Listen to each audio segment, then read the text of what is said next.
వివేకానంద రెడ్డి గారి హత్య కేసులో ఒక విచిత్ర పరిణామం. వివేకం సినిమాని ఎగబడి చూస్తున్నది కానీ ప్రోత్సహిస్తున్నది కానీ తెలుగుదేశం వాళ్ళు.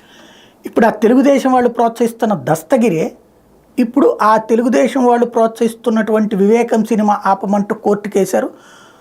అది ఇప్పుడు సంచలనం అనమాట. వైఎస్ వివేకానంద రెడ్డి హత్య కేసులో తీసిన వివేకం సినిమా మీద హైకోర్టును ఆశ్రయించాడు అప్రూవర్ దస్తగిరి. తన స్టేట్మెంట్ ఆధారంగా తీసిన సినిమాలో తన పేరు ఉదహరించడం మీద తీవ్ర అభ్యంతరం వ్యక్తం చేశారు. కేసు సిబిఐ కోర్టులో విచారణలో ఉండగా సినిమా తెరకెక్కించడం మీద తీవ్రంగా అభ్యంతరం వ్యక్తం చేశాడు దస్తగిరి. తెలుగుదేశం పార్టీ నారా లోకేష్ని ప్రతివాదిగా చూపించాడు దస్తగిరి. ఐటీడీపీ ప్రోత్సాహంతోనే ఈ సినిమా అన్ని ఓటీటీ ప్లాట్ఫామ్స్లో ప్రదర్శించబడుతోందంటున్నాడు పిటిషనర్. తక్షణమే ఈ సినిమా నిలుపుదల చేయాలని తన పిటిషన్లో కోరాడు.